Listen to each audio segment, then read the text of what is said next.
Bueno, el mensaje de hoy, perdón, es el que tenía ya programado desde el domingo pasado. Pero Dios sabe por qué el domingo pasado cambió el tema. Quizás era un tema que necesitábamos todos el mensaje de ese día, ¿verdad? Pero hoy vamos a abarcar el tema que ya estaba obviamente programado, que es el engaño de las riquezas. Y déjenme decirles que este es un tema que tengo mucho cuidado de tratarlo.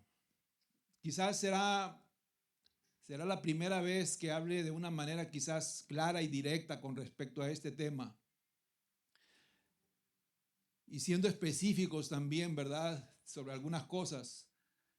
Porque a decir verdad, hoy, este año, estamos en un lema que yo creo que es importante que todos entendamos con respecto a la responsabilidad de la iglesia, arraigados en la verdad. Y si una de las cosas que la iglesia debe de entender es que tú y yo somos columna y baluarte de la verdad. Amén. En un mundo plagado de tantas mentiras, de tanta confusión y de tanto engaño, la iglesia tiene que ser la guardiana de la palabra de Dios. Porque hay tantas filosofías, tantas doctrinas, tantas cosas retorcidas, iglesia, que es importante que tú y yo estemos fincados y cimentados en la verdad. Porque solamente la verdad del Señor nos hará libres. Y ese es el tema de hoy, el engaño de las riquezas. Aunque yo no sé quién se hace rico con un billete de $1, ¿verdad? Hubieran puesto un lingote de oro ahí.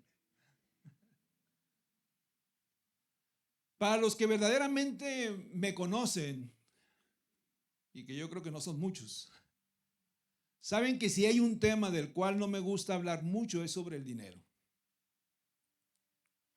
Yo me mantengo lejos del uso del dinero y siempre he visto como una responsabilidad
de Dios. Huye de estas cosas y sigue la justicia, la piedad, la fe, el amor, la paciencia, la mansedumbre. Y este mismo pasaje me gusta cómo lo dice también la traducción al lenguaje actual, y vamos a leerlo para que usted tenga una idea un poco más entendible. Dice, porque todos los males comienzan cuando solo se piensa en el dinero. El dinero en sí no es malo. El problema es lo que produce en nosotros, ¿verdad? Por el deseo de amontonarlo. Muchos se olvidaron de obedecer a Dios y acabaron por tener muchos problemas y sufrimientos. Pero tú, Timoteo, porque este es un pasaje que le está hablando Pablo a Timoteo, pero tú, Timoteo, estás al servicio de Dios. Por eso, aléjate de todo lo malo. Trata siempre de obedecer a Dios y de ser un buen discípulo de Jesucristo.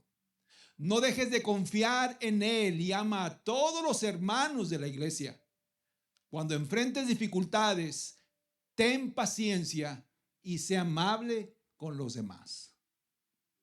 Hay un pasaje en la palabra del Señor que dice que a los ricos de este mundo manda que no sean ¿qué? altivos, prepotentes. Aunque hay personas que somos medias piojosas, pero de todos modos somos altivos, ¿verdad? Yo creo que eso debería de ser para todos parejo. Y con respecto al engaño de las riquezas y cómo esto se ha introducido a la misma iglesia y la ha extraviado, existe hoy una mal llamada teología de la prosperidad. Y déjenme hablarle un poco de eso. Esta corriente teológica tiene sus orígenes en Estados Unidos y se remonta desde 1947 con el pastor neoyorquino Isaac William Kenyon. Tenía que a través del poder de la fe pueden modificarse las realidades materiales. Y la conclusión directa de esta convicción es que la fe puede llevar a la riqueza, la salud, al bienestar, mientras que la falta de fe nos lleva a la pobreza, a la enfermedad y a la desdicha. Y la única condición es comprobar esta fe mediante la ofrenda material. La promesa es que uno recuperará mucho más por la gracia de Dios. Esta lógica encaja en la lógica de costo-beneficio. Es la lógica de la retribución. Es el fundamento de una economía capitalista usándola como justificación religiosa. Usando el eslogan, me va bien porque lo merezco, pues he sembrado con ofrendas para recibir retribución.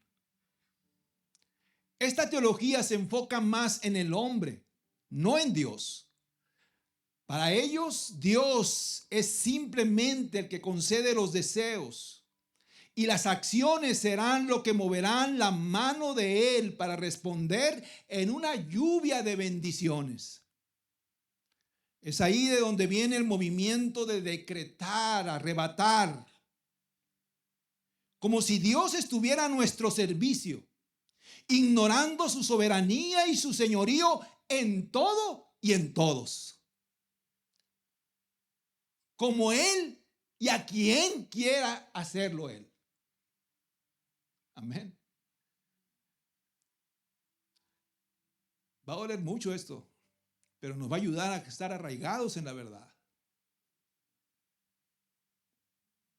Es importante entender que esta teología es antievangelio, pues corrompe toda verdad bíblica. Y ella debe de ser confrontada con el evangelio de la cruz y a la luz de la reforma protestante, en donde está verdaderamente fundamentada nuestra doctrina cristiana. Lo decía el domingo pasado, a veces la iglesia es demasiado pasiva, demasiado tímida para defender la verdad de Dios. Y a veces permitimos que las corrientes, las ideologías y las doctrinas torcidas predominen más que la verdad.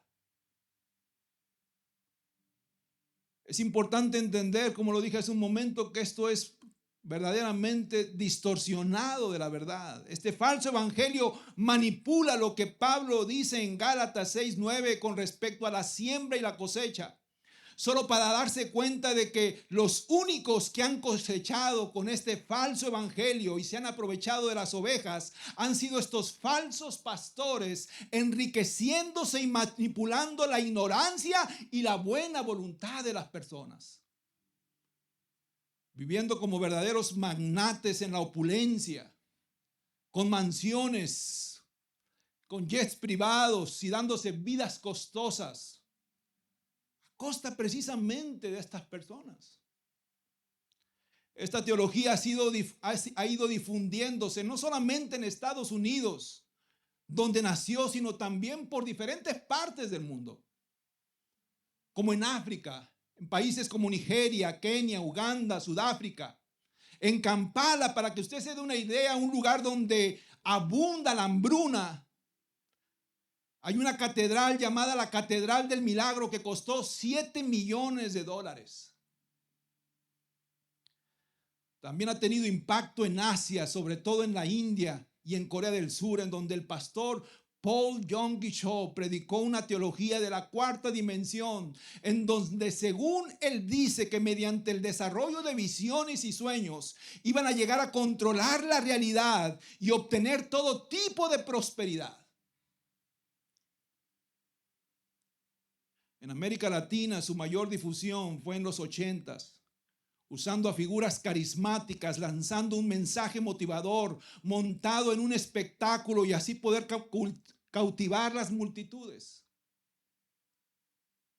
En Guatemala ha sido determinante para la difusión de esta teología la presencia de un líder llamado Carlos Enrique Luna Arango, mejor conocido como Cash Luna. Como le digo, es la primera vez que yo estoy dando detalles porque prácticamente no lo hago. Pero es importante, iglesia, que nosotros tengamos referencia de lo que está mal. Y en Brasil se desarrolló un descomunal crecimiento con respecto a esta corriente teológica con el movimiento Pare de Sufrir. Pero sin duda alguna la influencia estadounidense ha sido determinante con respecto a este mover para impulsar a los demás países con mega iglesias que han abrazado y difundido esta teología y que semana a semana reúnen a millones de seguidores. Como lo son Kenneth Copeland, Joyce Meyer, Joel Austin, y en Florida un carismático hispano llamado Guillermo Maldonado. Este pseudo evangelio causa un perverso efecto, sobre todo en la gente con limitaciones económicas, pues los envuelve en un espejismo irreal y quedan fascinados con esos falsos sueños. Y déjenme decirles algo, que tristemente todo esto lo aprovechó Satanás para que esta corriente prosperara. Porque desafortunadamente esta corriente cayó en una generación enfocada en el materialismo. Si esta falsa teología o falsa teología de la prosperidad hubiera comenzado en los tiempos quizás donde realmente la gente amaba seguir al Señor, pese a lo que pese, fuera lo que fuera, y de la verdad del evangelio, este evangelio no hubiera prosperado.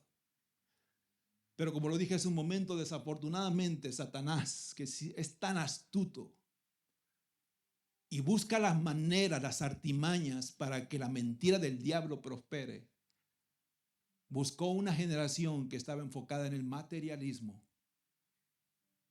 y solamente enfocada en sus necesidades y en sus comodidades.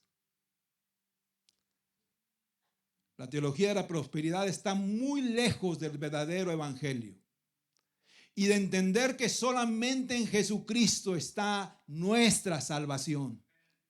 Y eso en nada está ligado al éxito de nuestras propias obras terrenales.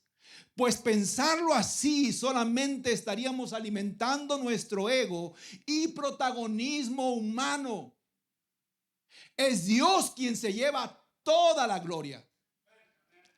Y Él hace lo que Él quiere hacer y cómo decide hacerlo. Él nunca será movido por nuestra voluntad y solamente para cumplir nuestro beneficio. Amén. Pensarlo así, entonces decíamos que el Señor solamente está como una marioneta a nuestro servicio. Cuando Él es todopoderoso, Él es soberano.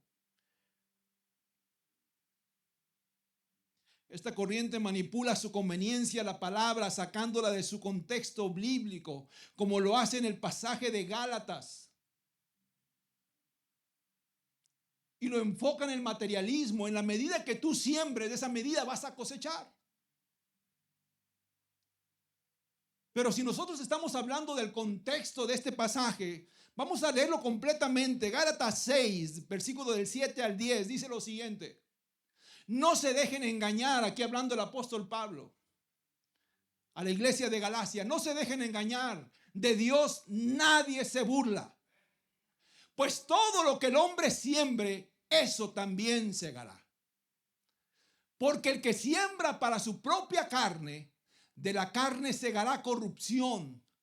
Pero el que siembra para el espíritu, del espíritu segará vida eterna. No nos cansemos de hacer el bien, pues a su tiempo, si no nos cansamos, segaremos. Así que entonces, hagamos bien a todos según tengamos oportunidad, y especialmente a los de la familia de la fe.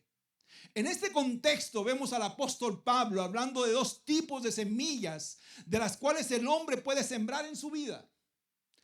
Una buena y una mala. Dos tipos de sembradores, hombres espirituales y hombres carnales. Dos tipos de terrenos en donde esa semilla es sembrada, la carne y el espíritu. Dos tipos de cosechas de acuerdo con el tipo de semilla que es la corrupción o la vida eterna. Y eso es una gran verdad que sucede en todo tiempo, iglesia. Para ilustrar esto, Pablo hace uso del principio de la siembra y la cosecha. El apóstol Pablo toma esa ilustración agrícola y la aplica a la vida espiritual, ¿verdad? Nuestra. Y este pasaje es el cierre de algo que el apóstol Pablo viene hablando desde el capítulo 5 de Gálatas. En el versículo 17, Pablo dice que el deseo de la carne es contra el espíritu. Y en el versículo del 19 al 21 dice que las obras de la carne son evidentes cuando nosotros solamente estamos nosotros sembrando en la carne, porque evidentes son las obras de la carne, las cuales son enemistades, pleitos, contiendas, iras, disensiones, arrebatos, inmoralidades, pasiones engañosas. Cuando solamente estamos sembrando en la carne.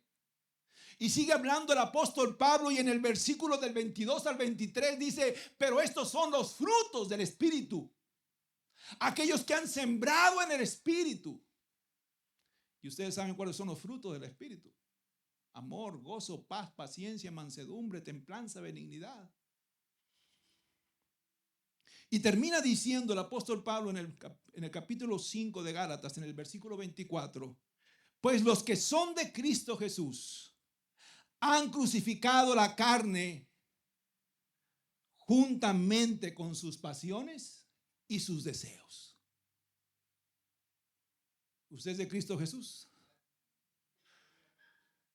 ¿Y ha aprendido a crucificar su carne juntamente con sus pasiones y deseos? Y aquí llegamos al capítulo 6 que estamos leyendo, en los versículos que acabamos de leer. Y Pablo cierra con esta advertencia, que el que siembra para la carne cosechará corrupción de la carne. Y el que siembra en el espíritu cosechará vida eterna. Y déjenme decirles que eso nada tiene que ver con dinero, con riquezas, con bienes materiales, ni prosperidad. Es por eso que yo le estaba diciendo que hay corrientes teológicas que sacan de contexto pasajes bíblicos para sus propias conveniencias. Y Pablo inicia con una frase muy de él que la repite en muchas de sus cartas. No se dejen engañar. También lo dice en Corintios, ¿verdad? Que los que practican estas cosas no se dejen engañar. Los que practican tales cosas no heredarán el reino de los cielos. Un teólogo dice que el ser humano es más fácilmente engañado con una mentira que instruido con una verdad. Y eso lo vemos desde el principio del Edén. Óiganme ustedes, Adán y Eva, teniendo el mentor que tenían, su mismo creador, ¿verdad? Que los estaba guiando, que los estaba instruyendo a cómo hacer las cosas, teniendo una relación con él cercana. Sin embargo, Satanás salió con la suya, lo sedujo. Eso nos habla de nuestra inclinación. Es difícil para el hombre a veces hacer la voluntad de Dios. Y por eso, iglesia, necesitamos al Espíritu Santo. El Espíritu de verdad que mora en ti y en mí. Usemos su guianza. Usemos la claridad que Él nos da en todo terreno, en toda área. Él no va a permitir que tú y yo nos extraviemos si realmente nosotros tenemos una comunión y nos dejamos guiar por Él. Él nos da el discernimiento que tú y yo necesitamos, porque continuamente nos confundimos. Continuamente estamos nosotros divariando entre dos caminos. Haré esto, haré aquello, pero el Espíritu Santo siempre nos va a poner en el centro de la verdad. Nos va a arraigar a la verdad de Jesucristo. Y nos va a ayudar a continuar, seguir caminando para poder hacer la voluntad de Dios. ¿Y por qué sucede eso? ¿Por qué el hombre le encanta más sembrar en la carne que sembrar en el espíritu? Y la respuesta es simple. Porque la verdad apela al espíritu. Y las mentiras apelan a la carne. El Espíritu Santo es el Espíritu de verdad y Satanás es el padre de toda mentira. Y nuestra inclinación natural, debido a nuestra pecaminosidad, es hacia los deseos de la carne, porque esa produce placer, comodidad y satisfacción.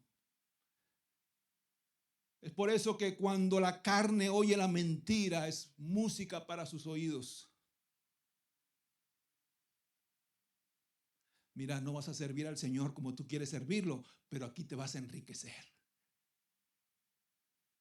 Mira, no vas a tener tiempo ya para poder seguir aconsejando a tus hijos, guiando a tu familia, protegiendo a tu familia, pero este trabajo te va a ayudar para que tú tengas el carro que siempre has tenido, la casa que siempre has querido,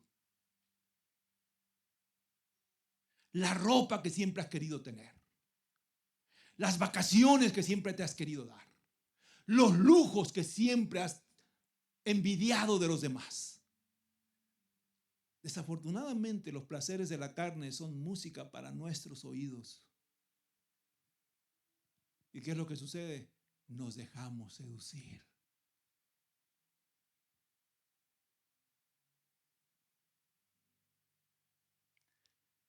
La carne siempre preguntará, ¿qué tiene de malo? ¿Qué tiene de malo? Mientras que el Espíritu dirá, ¿qué tiene de santo eso? ¿Qué tiene de digno delante de Dios lo que estás haciendo? El creyente espiritual discierne los límites y aquello que lo está apartando de Dios. El creyente carnal se tapa sus oídos cuando el Espíritu Santo lo está redarguyendo y lo está conviccionando que lo que está haciendo no lo está dirigiendo a hacer la voluntad de Dios. El apóstol Pablo sabe qué tan fácil tú y yo podemos ser engañados y arrastrados a toda clase de mentira, y esa es su preocupación. En 2 Corintios 11:3, hablando precisamente de la caída del hombre, el apóstol Pablo dice, pero temo que así como la serpiente con su astucia engañó a Eva, así también las mentes de ustedes sean desviadas de la sencillez y pureza de la devoción a Cristo. El apóstol Pablo estaba preocupado porque de en medio de ellos se habían levantado falsos maestros, instruyendo a la gente con falsas doctrinas y desviándolas de la verdad del verdadero evangelio. Y él hace una afirmación en Gálatas 6 que leímos: de Dios nadie se burla. De Dios nadie se burla. Nadie puede pensar que puede hacer algo que no saldrá a la luz. Tú puedes tratar de esconder o enterrar tu pecado, pero Dios lo vio y el cielo se enteró. Y con eso basta. Amén. Y mira, también nos lo dice la palabra del Señor en Hebreos. Que la palabra del Señor es viva y eficaz. Y es como una espada de dos filos que entra hasta los tuétanos de nuestros huesos y parte nuestra alma en dos y discierne nuestros pensamientos y las intenciones de nuestro corazón. Al Señor no lo podemos engañar. Un predicador dijo que un pecado oculto es un escándalo en el cielo.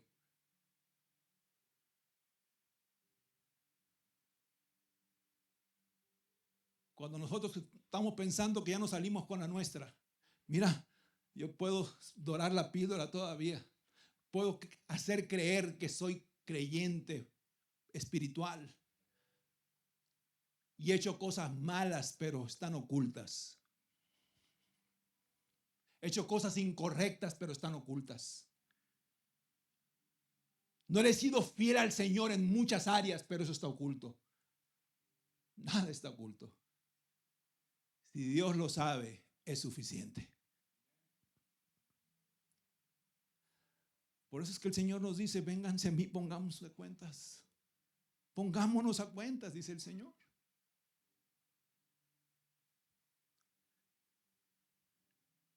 Y aplicándolo como el apóstol Pablo quiere que lo veamos.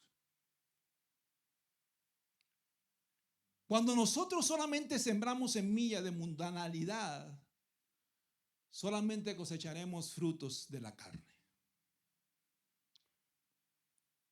Cuando el sacerdote Elí no estorbó la mundanalidad de sus dos hijos, él cosechó la muerte de ellos y la suya propia.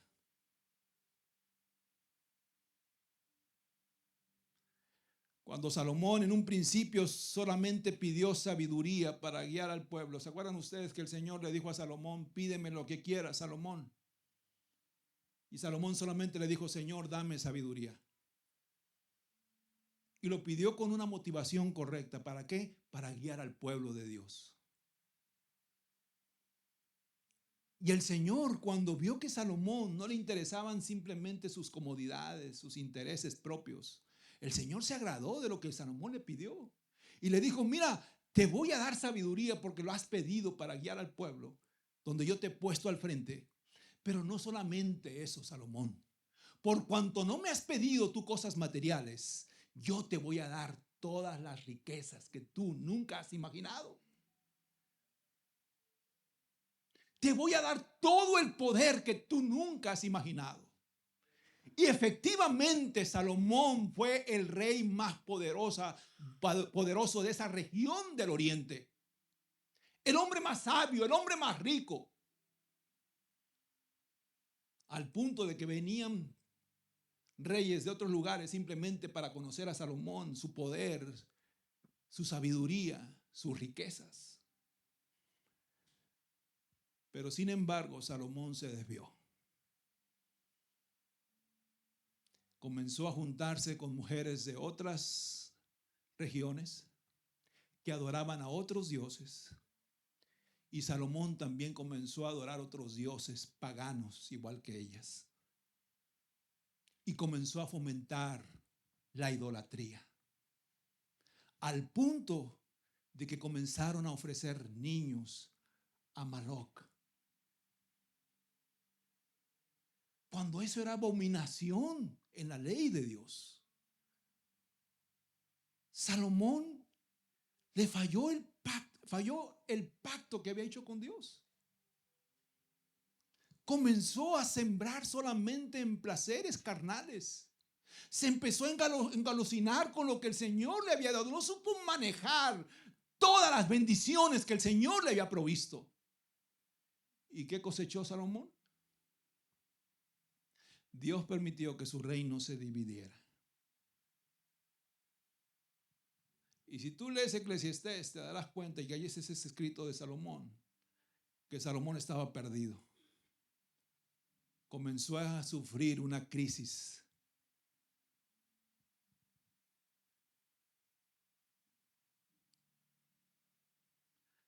Y así podemos seguir con David, por ejemplo.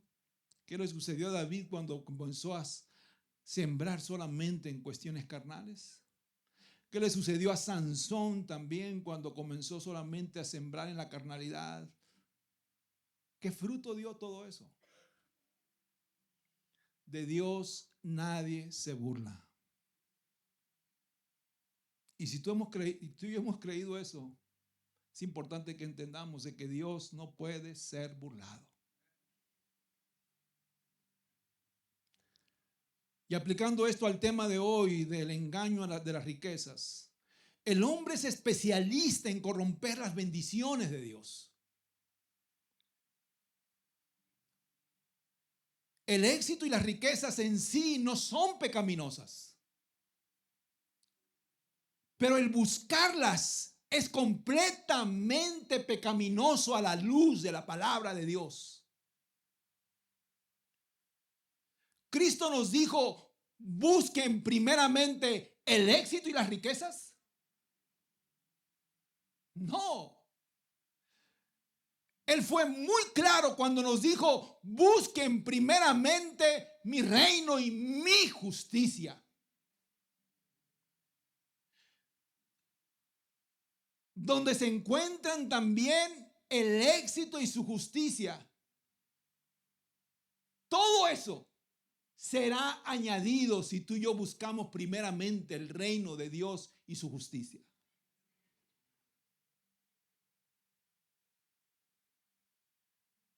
Si Dios te da el éxito, si Dios te da la riqueza, Él tendrá cuidado de que eso no te desvíe de Él, pues lo has puesto a Él como el centro de todo. Has tenido cuidado de que Él sea el centro de todo. Pero la búsqueda primeramente de lo material, haciendo a un lado lo que el Señor nos dice, que primeramente lo busquemos a Él. La búsqueda primeramente de lo material automáticamente hace que Dios no sea nuestra primera búsqueda. Y eso nos convierte en hombres que caminamos solamente en la carne, en la búsqueda de solamente de los placeres de este mundo, en nuestras conveniencias personales. Y eso refleja que Dios no es nuestro principal valor. Amén. Como te lo dije en un principio, el éxito y las riquezas no son pecaminosas. El problema es cómo está nuestro corazón con respecto a eso.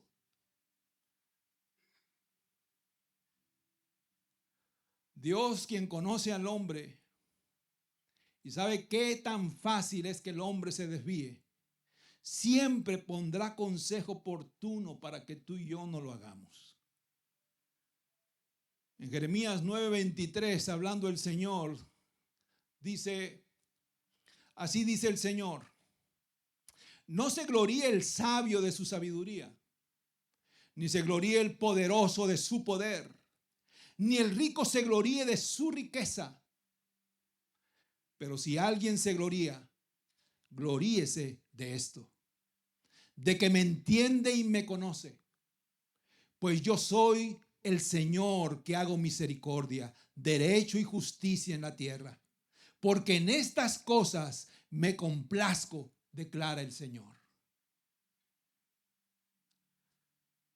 Cuando ponemos nuestra confianza en las riquezas que acumulamos para asegurar nuestro futuro, y con esto no estoy diciendo que el ahorro y la previsión son pecados, no me malentienda. Pero cuando tú y yo nos sentimos seguros en base a lo que hemos logrado, a lo que hemos acumulado, automáticamente yo estoy demostrando quién es mi Dios. Aunque mis labios digan otra cosa, mis acciones demuestran otra cosa. Nuestra mayor riqueza, seamos ricos o seamos pobres, ya la tenemos. Y es por medio de Jesucristo que nos ha dado salvación. Fuera de ahí, todo lo demás es vano y es transitorio. Hoy lo tenemos, mañana quizás no lo tengamos. Pero nuestro Señor no tiene sombra de variación con respecto a su misericordia sobre su pueblo. Él permanece. Él se mantiene fiel, se mantiene firme. Aun cuando tú y yo estamos divariando muchas veces, el Señor se mantiene firme. Por eso me gusta cuando decimos, podrá fallar todo, pero el Señor no te va a fallar. Podrá colapsar todo lo que está a nuestro alrededor, pero el Señor se mantiene firme. Santiago 1, versículo del 9 al 11. Dice, los creyentes que son pobres pueden estar orgullosos, porque Dios los ha honrado. Y los que son ricos deberían también estar orgullosos de que Dios los ha humillado, porque a veces se nos sube mucho, ¿verdad? Es importante que el Señor nos ponga los pies sobre la tierra. Hey, cálmate, túmbate de rollo. Si para mí todos son iguales. Y a veces el Señor nos tiene que bajar 2, 3 rayitas. Se marchitarán como una pequeña flor del campo cuando el sol calienta mucho y se seca el pasto. La flor pierde su fuerza, cae y desaparece su belleza. De la misma manera se marchitarán los ricos junto con todos sus logros. En otras palabras, en este mundo todo se desvanece y todo se esfuma. Cuando tú tenías, ¿a quién tiene aquí más de 50?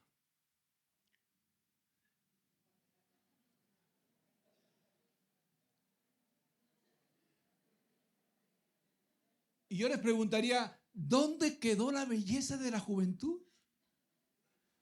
Cuando tenían 17, 18 años. Los que ya estamos pelones, quizás traíamos el pelo a la afro así, o no sé, como el Buki, yo creo, no sé. ¿Dónde quedó ese pelo? ¿Dónde quedó esa melena? ¿Dónde quedó esa piel tersa que teníamos? Todo se desvanece. Todo se marchita. Todo se acaba. Inclusive esta vida que tú y yo tenemos es transitoria. Dice la palabra del Señor que a los más robustos les va a permitir vivir ¿cuántos? 80 años. Ojalá y el Señor me permita vivir 80 años. Pero también mi vida se va a acabar. Hoy estoy aquí, mañana no estaré. Y lo mismo las riquezas. Las cosas materiales, eso no te los vas a llevar para ningún lado. Si es que tienes a quien dejárselas y no sabes el uso que le van a dar por aquello que tú te empeñaste tanto. Por aquello que tú le invertiste tanto tiempo y te desgastaste tanto, se va a quedar aquí. Si es que no lo pierdes antes. Entonces, ¿por qué le damos tanto énfasis a esto? ¿Por qué nos enfocamos tanto en esto? ¿Por qué hacemos tantos edificios en la tierra cuando nuestra morada eterna es en los cielos?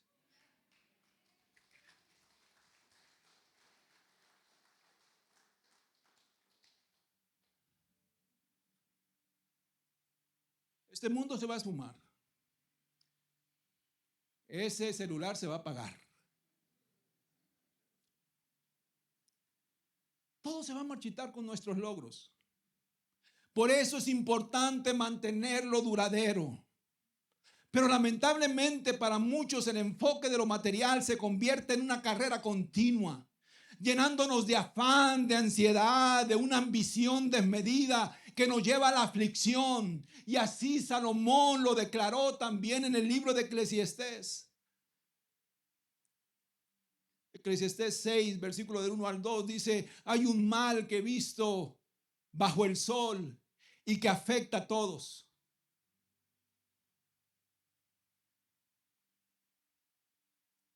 Lo pusiste en la Nueva Versión Internacional, sí, ¿verdad? Algunos Dios les da abundancia, riquezas y honores. Y no les falta nada de lo que pudieran desear. Pero es a otros a quienes les concede disfrutar de todo ello. Esto es absurdo y un mal terrible. En otra versión dice, esto es penoso y es una aflicción para el hombre. Y mira, te lo digo por experiencia propia. Yo tuve un negocio por muchos años, propio. Y la verdad es que me di cuenta de que el negocio puede esclavizarnos. Puede llevarnos a un punto en donde estamos tan sumergidos en el negocio, en la empresa, que este negocio sea fuerte, que este negocio crezca, que este negocio sea redituable. Estamos tan metidos en eso, nos consume toda nuestra energía, consume todos nuestros pensamientos, estamos preocupados, nos vamos a la cama y estamos diciendo, ¿cómo le voy a hacer? Mañana tengo que comprar esto, mañana tengo que pagar esto, mañana tengo que ir a la hacienda, cuando yo estaba en México, ¿verdad? Y pagábamos impuestos, tengo que ver de esta manera y hacíamos esto, los recursos para seguir proveyendo. Y me daba cuenta que las personas que trabajaban para mí disfrutaban mejor. No tenían esta carga, no tenían esta aflicción. Era ridículo que aquello por lo que yo me estaba esforzando, por aquello que yo me estaba consumiendo, que aquello que realmente me estaba demandando tantas energías, no lo estaba disfrutando yo.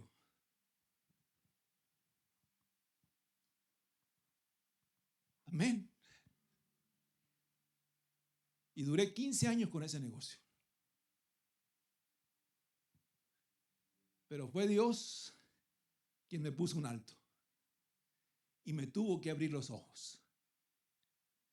¿De qué te sirve eso?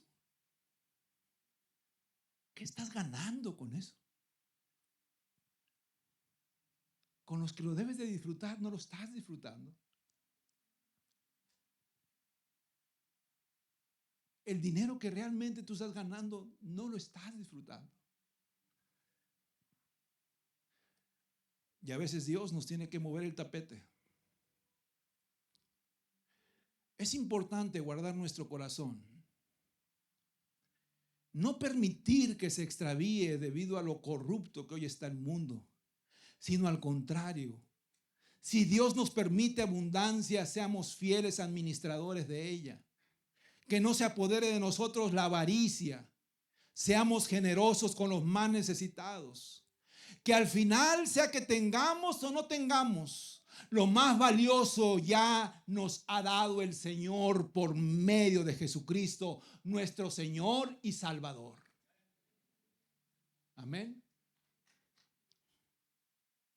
Segunda de Corintios 8:9. Sigue hablando el apóstol Pablo. Porque conocen la gracia de nuestro Señor Jesucristo, que siendo rico, sin embargo, por amor a nosotros, se hizo pobre, para que por medio de su pobreza, tú y yo llegáramos a ser ricos. Amén. Y esa riqueza es incomparable. Esa riqueza sí produce paz. Esa riqueza sí produce satisfacción. Esa riqueza sí produce esperanza verdadera y esperanza eterna. No las cosas materiales. Eso es efímero. Eso es transitorio. Sembremos, pero sembremos bien. Y sembremos espiritualmente. Amén. Padre Celestial, te damos gracias por tu palabra.